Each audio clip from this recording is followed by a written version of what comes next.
Moving to my clinical colleagues, Ola and Nino, how would you characterize this patient's presentation in terms of stage, prognosis? Well, so I looked at all the details you gave us here. So it's a 74-year-old patient who presents with actually quite good kidney function, despite there is a slight hypocalcemia. The creatinine clearance of 61, that's what you would expect to see in a 25-year-old healthy man. Yeah. Looking at the M spike of 1.4 grams, that's not a very high M spike. And if you look at the lambda light chains, first of all, I would like to emphasize that it's here given in milligrams per deciliter. I think that's important to always look at first what unit are we talking about. Some labs talk about milligrams per liter, some by milligrams per deciliter, and that would change the number by a factor of 10. So with this unit, milligram per deciliter is 4.4. It's just above the threshold that goes around 2 or so. So my overall assessment when it comes to the markers here is that there's not a whole lot of release of protein. We heard that the plasma cell infiltration was around 40%. So just looking at those markers, it suggests to me that this is not a very aggravated situation with a lot of cranking out protein that could cause a lot of problems.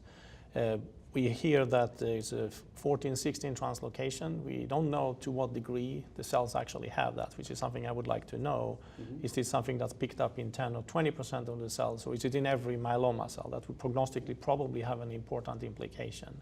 And also to make sure, as we discussed, we heard from our pathologist, did the correct panel of fish markers actually, was that carried out across the board? At our institution, we would do SNP arrays and we would do the full panel of all the markers, just to make sure that everything is done and to know that it's negative, not only not written down. So is it missing or is it negative? I think that's important.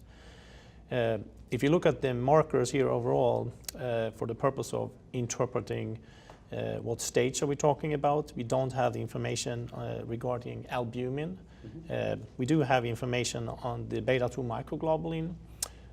So if we use staging, which is actually a very old way of thinking about myeloma, it goes back to the 1970s.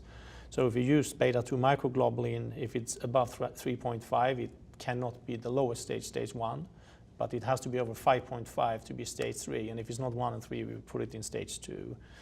With the new revised criteria, you would look also at albumin and LDH, and you would like to know the fish cytogenetics. So based on what we know and in the absence of albumin, I believe this would be a revised IAS stage 2. You cannot be high-risk cytogenetic and fall into 1, but you need to have more markers being adverse to be stage 3.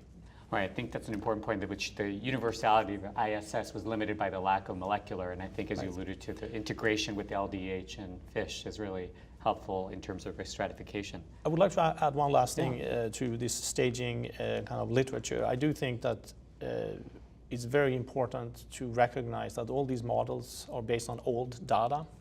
And when we talk about survival outcomes for stage 1, 2, 3, whichever model we use, those outcomes are based on what therapy the patients were given. Absolutely.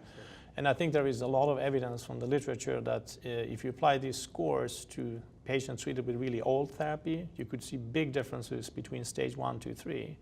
But if you look at the more modern therapies, there is very little difference. And in my hands, if you use the best therapies we have, there is virtually no difference between stage 1, 2, and 3. With the new revised criteria, if you have the adverse features of the disease, that still can make a difference. But I want to caution that the number of months of follow-up, that's not written in stone. It's really dependent on the therapy. No, excellent point. Prognosis is dependent on treatment.